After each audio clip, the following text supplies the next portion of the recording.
is absolutely freezing. I mean, would I even be British if I didn't complain about the weather every hour? It is really, really cold on the allotment today. But I came down anyway. The cold weather is not going to stop me from getting my hands dirty. Although I can't do any digging or anything like that, or any planting, obviously. The ground is rock solid. It got down to about -7, -8 degrees Celsius last night. And even when I set off to the allotment at like 9:30 this morning, the car was reading -6 even then. So very, very cold at the moment. It's a little bit dark in here because we had more snow yesterday and that just froze last night, and it's now stuck to the glass of the greenhouse. Yeah, it's blooming freezing. At least it's not muddy though.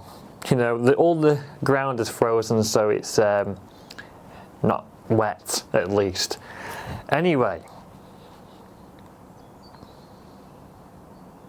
I always say it's a really good thing when we get these hard frosts because it basically resets the garden. It kills all the pests off and any diseases that might be lurking in the garden, and it's a good reset for the growing season ahead. Things such as garlic need some cold weather like this, so it does the garlic good. Hopefully it kills off those slugs, because I've found in previous winters the slugs are still attacking the brassicas, which I overwinter. They're still attacking those in the winter, so hopefully this cold weather kills them off. So January isn't really a great time, is it? It's just after Christmas.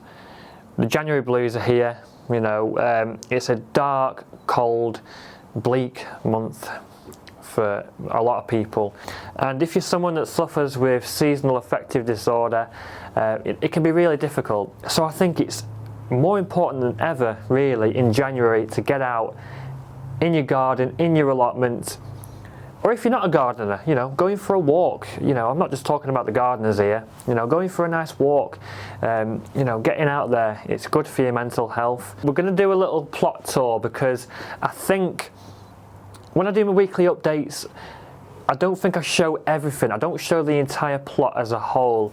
I want to show you guys what I've got before we go into the growing season. I've not done a plot tour in quite a while, so this is the January allotment tour. I do hope you enjoy. Now, you may have watched the video last week where I planted up all my strawberries.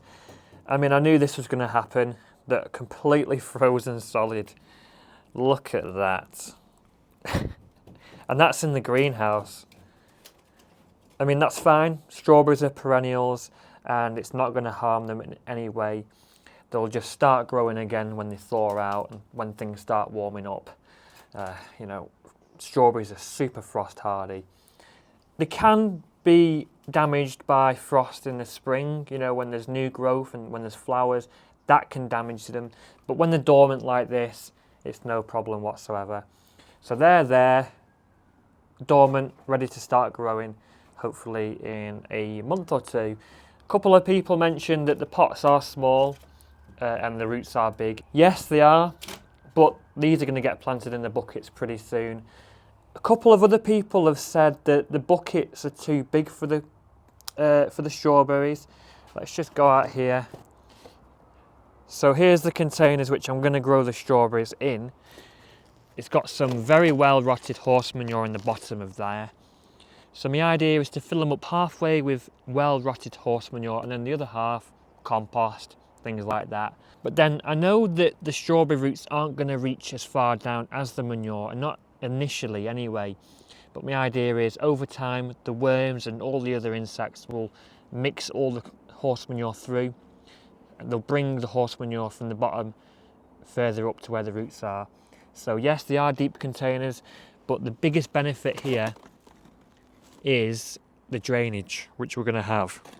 There's going to be much better drainage in these than growing in the ground.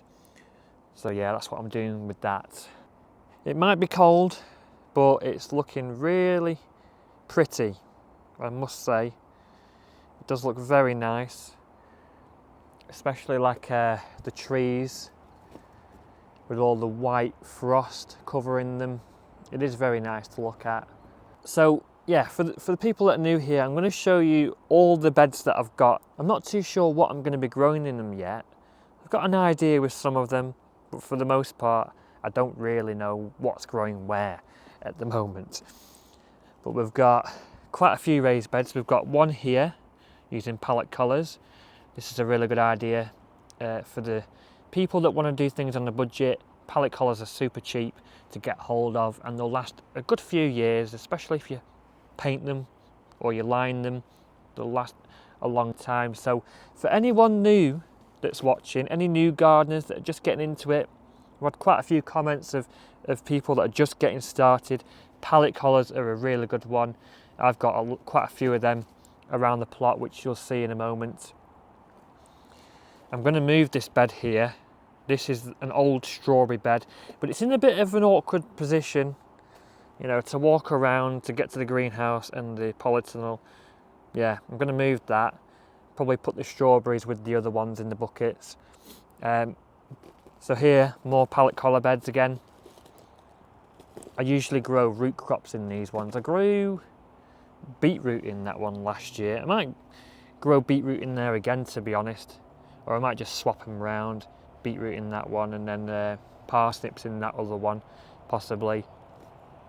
Or actually, no, this area is quite shaded actually. This is the shadier part of my plot, so I might grow salad crops in here this year, because I found that salad crops do prefer the shadier parts. They can grow in shade quite well.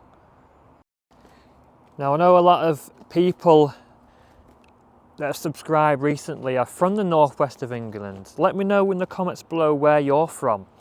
There's people all over the country, but I'm in the northwest of England, and yeah, growing conditions vary quite a bit depending on where you live. People down south, you know, on the south coast, it's not going to be like this for you guys. I'm sure it's going to be much milder for you, whereas for us and people up in Scotland, it's just freezing cold at the moment. I did go over things you can sow in January in my January sowing video. Obviously, it depends on where you live in the country. It's milder down south, so you'll get away with much more down there, and a lot of things will be sown at home or in a greenhouse, you know, the hardier things.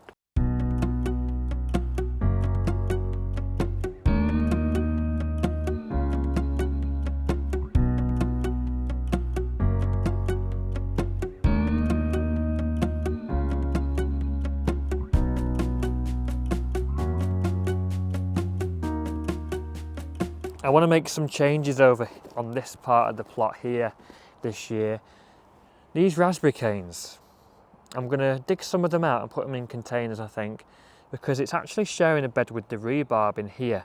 You can't see it because it's under snow, but yeah, we do love our rhubarb. I've actually planted more of it, which I'll show you in a bit. But these are a mixture of summer fruiting raspberries and autumn fruiting raspberries. They're all just muddled up and mixed together. They were already here when I took the plot on 5 years ago, and they don't really yield much. I think they need to be thinned out and moved. So yeah, I'm going to be putting them in containers, and this is just going to be for rhubarb, because we eat much more rhubarb than we do raspberries. We've got this long bed here, which, to be honest, I just use decking boards. That's another good option as well, guys. If you can get hold of some decking boards, they are really good for building raised beds. I've got some more of them, which I'll show you in a bit. But yeah, decking boards works great. We've got this other bed here, which is probably, yeah, these two are the only two beds that aren't raised, I think, now. Although it is raised slightly. But yeah, I've gone pretty much no dig raised beds with 95% of the plot, really. This has actually got elephant garlic in it, which hasn't come up yet. I planted it in November, I think it was. Yeah, this is the elephant garlic bed. I'm sure they'll be coming up when it thaws out and we get towards February, March. They'll start growing happily, and we should be able to harvest them probably around July. Got a few leeks left in here in this other bed. I'm probably going to stick a raised bed here as well, raise it up a bit, because this is quite heavy clay. The leeks haven't done great in here, really, and yeah, I just think that's because of the heavy clay soil. Listen to that.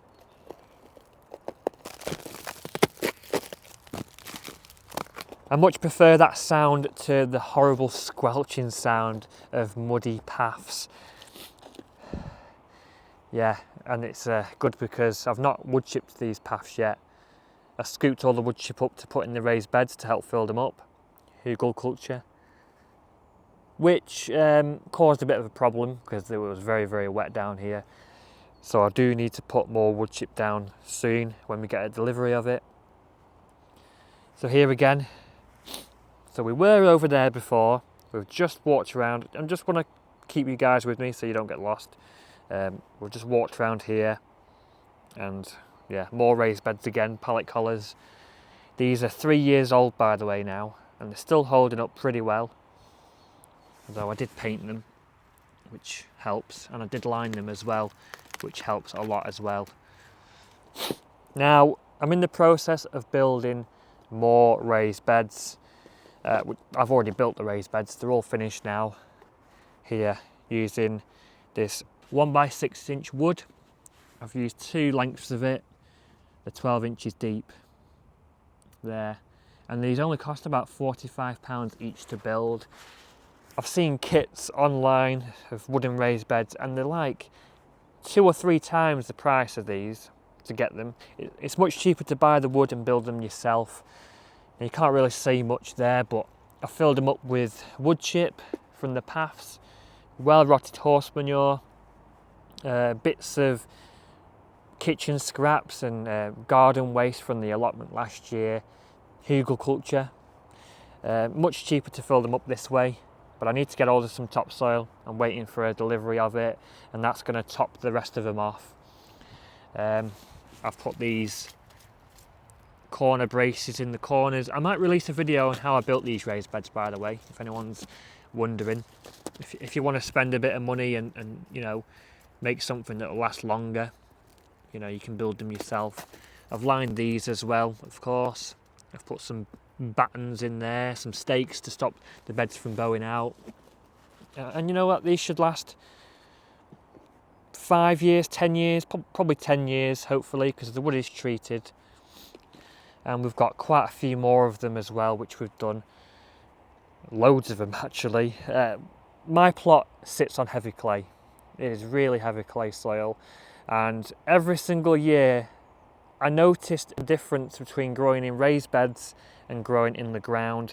You know, growing in these pallet collar raised beds yielded so much more veg than growing in the ground.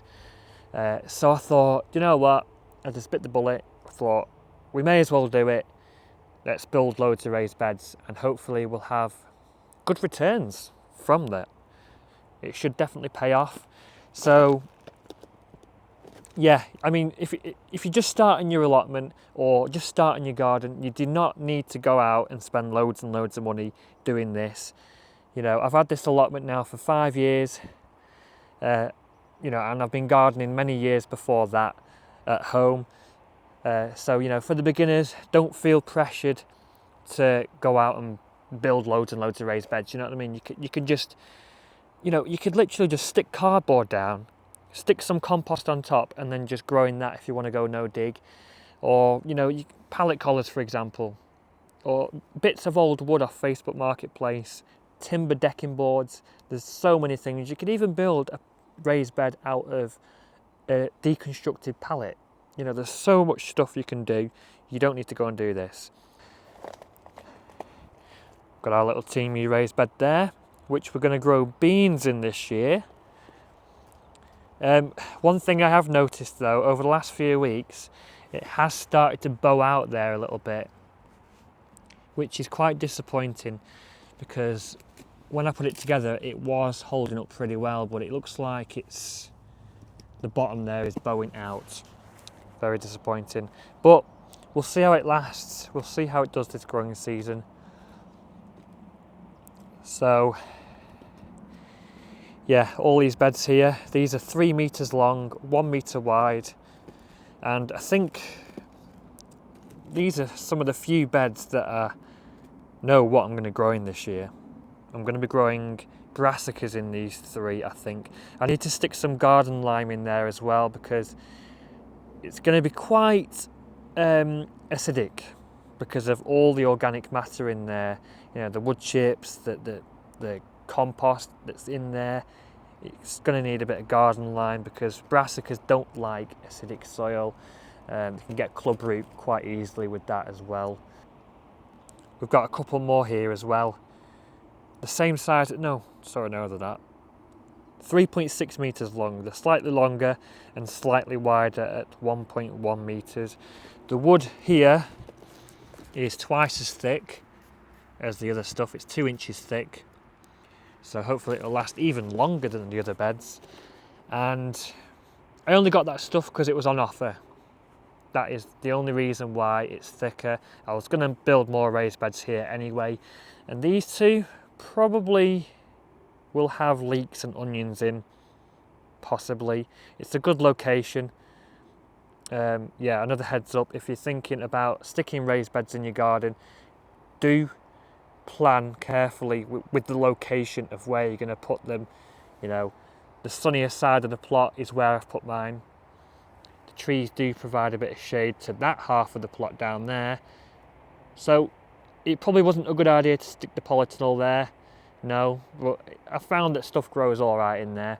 The raised beds are all on the sunniest side of the plot. We've got another one here.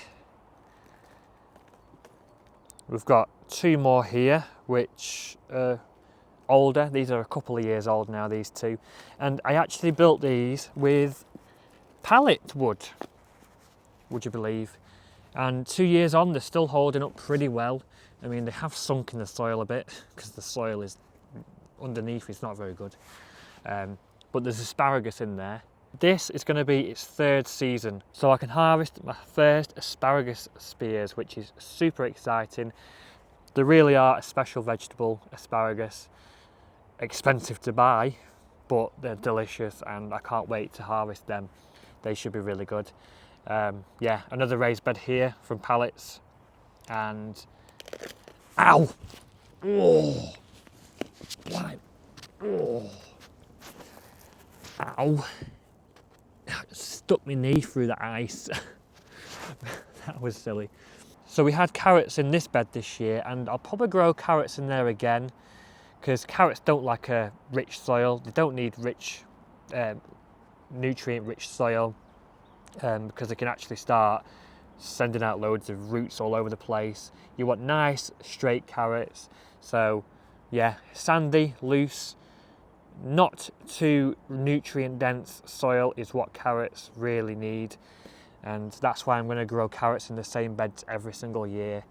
So that's that one. And that one over there, which I showed you before, that pallet collar bed. There's other things which I'm going to try growing this year, like swede, which I'll probably grow in this bed. And loads more root vegetables like parsnips, carrots, things like that. We have a Victoria plum here, and we have the apple over there, which is a really nice variety. It's called Discovery, and it's lovely. And we have a pear tree in there. I had to dig that out to put these raised beds in. And that is going to go somewhere else on the plot soon. I need to transplant that. The front here, more raised beds, yeah. Yeah, more raised beds. The same as the ones over there, filled up the exact same way, hugelkultur, and yeah. This was probably the heaviest clay part of the plot. I am not joking. It was so bad, you stuck your wellies in there, you stuck your foot in there. Honestly, you stuck your foot in it and your wellies would just sink. It was that bad. And we tried growing onions in this bed here, well, what was here, this big bed. And honestly, the onions which we got were like that. They were pretty much useless, really.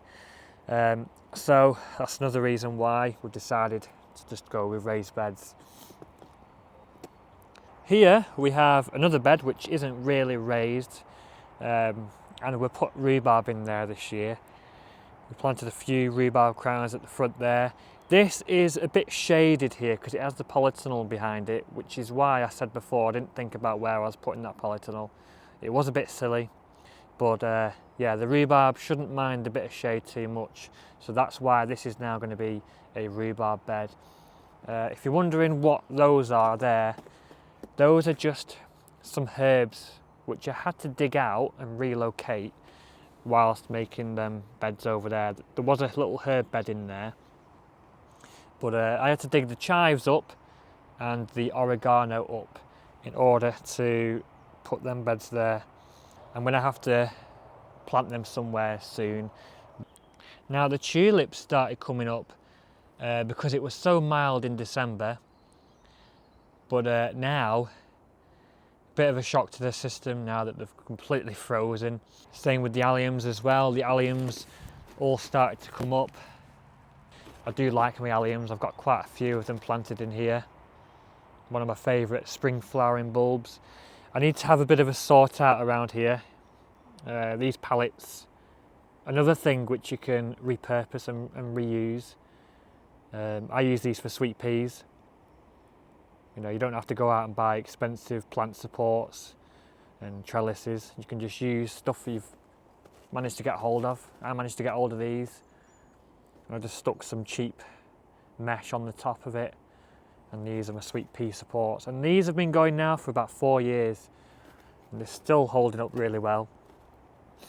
Same over here as well, holding up really well. I'll probably grow sweet peas up this again this year. And this long bed here, this entire bed is just for flowers really. As you can see up there, I've got my tulips over there, I've got my alliums, I've got daffodils in there as well. And I like to plant a few annuals in there as well when I plant them.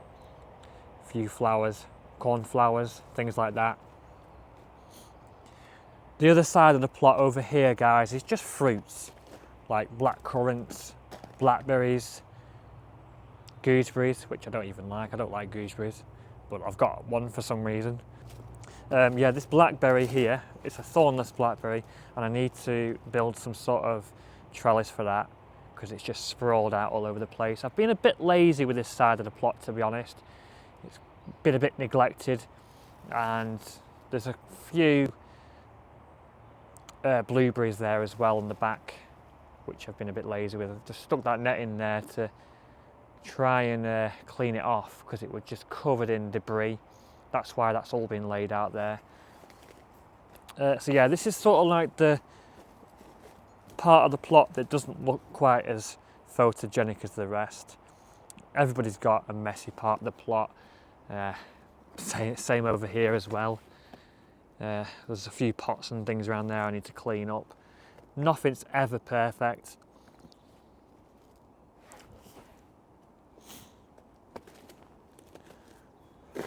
Okay, so let's have a look inside the polytunnels and the greenhouses, because I've already done outside. I think that is everything. That's all the beds. Let's have a look inside here. Wow, it's frozen solid inside the polytunnel as well. We've got quite a bit of garlic in here, which seems to be doing all right. Garlic likes the cold, it needs it to produce good bulbs. Fingers crossed we get some good bulbs. There's nothing else to show you in here. There's them supports which I built. Again, just using what I've got around the plot. Bamboo canes and old mesh which I got given by a plot neighbour, and some zip ties. And that is it. And we have a support system which we can use. And I grew squash up them this year. And they did all right, actually. We had some pretty decent sized squashes. I was quite impressed with them. And we also grew sweet potatoes in here, phasalis, which was a waste of time for me because it just took over. Sweet potatoes as well, they didn't do very well. I'm just going to grow tomatoes in here this year. Just tomatoes. They seem to grow the best in this polytunnel because, you know, it doesn't get as much sun as like this side of the plot. There's the brassicas, which were in the big polytunnel, but the rats are causing issues with them. They actually started producing purple sprouting broccoli there, and they're now frozen solid, which that'll be absolutely fine. They'll start growing again when it warms up in the spring. They're cold hardy, and you know they're used to that. They're used to the cold conditions for the winter. Yeah, we've got kale, purple sprouting broccoli, and some spring cabbages as well. So if you're someone that's growing cabbages over winter, purple sprouting broccoli, and it's starting to look all wilted like that because it's cold, don't worry, that is normal. They will come back when it thaws out. The only time I think you'd lose them is if your brassica plants were too small. You know, if they were only young and we got frost like this, you know, -7, -8, you probably will lose them. But when they're well established like that, when the plants are a bit bigger, it's no problem usually. The big polytunnel. Let's have a look in the big polytunnel. It's flipping frozen solid. It actually flooded last week, and yeah, as you probably guessed, it's all frozen. So yeah, I need to have a bit of a sort out in here, to be honest. There's a couple of random items. The polytunnel cover itself is pretty destroyed, to be honest. It's not in a good condition. It's 5 years old. It's dirty, covered in holes, and I plan on replacing it this year. So yeah, but we built a couple of raised beds around here 5 years ago. I built this one, and about 3 years ago I built this one here. But this one here is built with decking boards. So there we go. You can build raised beds with a lot of different materials. You don't need to go out and get any fancy. You don't need to get any fancy materials to build raised beds, and you don't have to spend a fortune filling them up either. You can use a lot of organic materials, branches, wood chip, horse manures, compost, fallen leaves, all sorts of different things. It doesn't have to cost a fortune. Strawberries in hanging baskets. I highly recommend anyone that's growing strawberries, if you've got a greenhouse or a polytunnel and you've got a few strawberry plants, stick some of them in your greenhouse or your polytunnel, because you'll get an early crop. You'll get them about a month earlier than the ones outside, depending on the weather. But I usually get these about a month earlier in the polytunnel. It's well worth it. So yeah, if you're not already doing that, I would if I were you. It's definitely worth doing. We've got some more garlic in there as well. This is the small greenhouse. This greenhouse was already on the plot when I took it on. It needs a bit of TLC, to be honest. It's got a bit of glass missing in it. But I've stuck my garlic in here, my main garlic anyway. And I've mulched them with leaves to keep the moisture in. And they seem to be doing all right, to be honest. They're not doing too badly at all. They're enjoying the cold weather. And just a little bit of info for the new gardeners as well, because I know there's quite a few of you. If you're thinking about getting something like a greenhouse or a polytunnel, I'll tell you it's well worth doing. You're definitely going to see a massive benefit growing under cover. You'll extend the growing season significantly, and you open up doors to many different exotic crops which you can grow, which otherwise you wouldn't have been able to grow outside. Like peppers, for example, aubergines, melons, cucumbers, which you've got some outdoor varieties, but they do better in a greenhouse. And even tomatoes, they do better undercover than outside. You don't have to go and get an expensive polytunnel.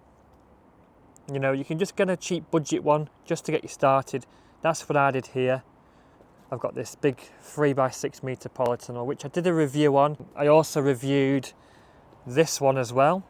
I did a little review and build on this one. And it's all right. It's lasted a couple of years so far. It's still doing okay. This one has lasted 5 years. And yeah, first tunnels, you know, like the big polytunnels, like first tunnels, for example, you know, they're more expensive. They are going to be better. and they'll last many more years. These ones, budget friendly, cheaply made, but they do the job. You know what I mean? I mean, the zip's broken, the vents are broken, but I've got many successful seasons out of this so far, and the frame is going to last longer than the actual cover. I'll replace the cover and the frame will keep going for many more years, hopefully. So yeah, this was only about 200 quid. For the size of it, you can't really go wrong. For a professional polytunnel this size, you're talking £1,000 most likely, if not more than that. So yeah, if you're a beginner gardener and you want to grow undercover, yeah, a cheap polytunnel like this should do the job. But just make sure, if you do get one, that you secure it down to the ground, because they do blow away very easily. I must tell you that now. I cannot stress enough how much you need to anchor these bad boys down, because they will go. Because my mum got one of these polytunnels last year and it ended up in next door's plot because we didn't secure it down properly. This is how you're supposed to secure them down. You bury the plastic that overlaps. That's all I'm going to say there. And lastly, here is the new plot which me and my mum have just took on. Doesn't look very great at the moment, to be honest. We had a bit of wind a few weeks ago and all this membrane which we put down has been blown off. So yeah, we're going to have to relay all that when it thaws out. It's just going to be a basic plot, this, to be honest. It's not going to be complicated. My mum's got a few raised beds over there which we need to get on with when we've got time. We don't really have much time. That's my strawberry cage, which I'm going to put these buckets in here with the strawberries in. And apart from that, it's just going to be compost bays, and I'm going to stick all my potato buckets here as well, I think. I've got more buckets like this which I'm going to stick on here. I'll probably stick 30 of them here and put potatoes in.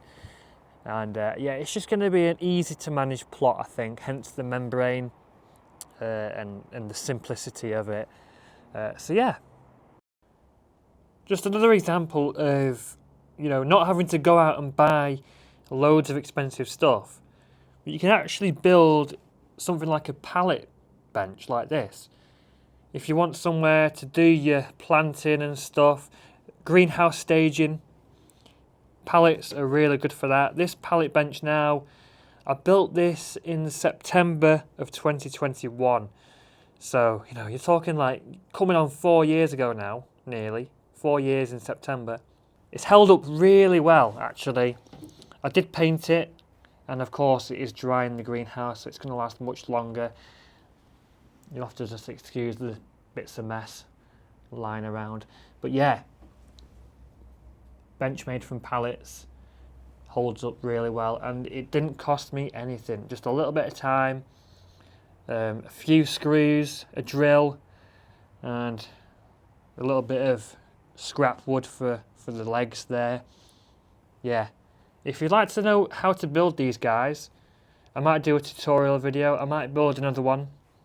Yeah, let me know, because I might do a video on that. Just goes to show you don't have to go out and buy expensive greenhouse staging, you can just build them yourself. So I think that's everything, guys. That is my entire plot in all its glory. Yeah, my pride and joy. This is where I come down to escape the madness of reality, you know, all the hustle and bustle and crazy life. This is where I come down. This is my escape, and I'm trying to reflect that in my videos as well. Hopefully you guys can enjoy my videos just as much as I love gardening at the allotment and filming the videos for you, whether it be vlog videos or informative how-to videos. Whatever videos they are, I hope you can enjoy them this year, because there's plenty of stuff going on this year, plenty of stuff to film and make content about. And if you've got any questions at all, guys, drop them in the comments below. Don't be scared to ask a question, whether you're a beginner or a more experienced gardener, whether you want to know something about planting this year, or anything about my plot. If you've got any questions about how I do something, or anything I've just shown you, drop them in the comments below, because I'll try and answer them when I have time. I try and reply to every comment if I can. So yeah, that was my little January tour. I hope you enjoyed. I hope you all stay safe. Happy gardening. I'll see you in the next one.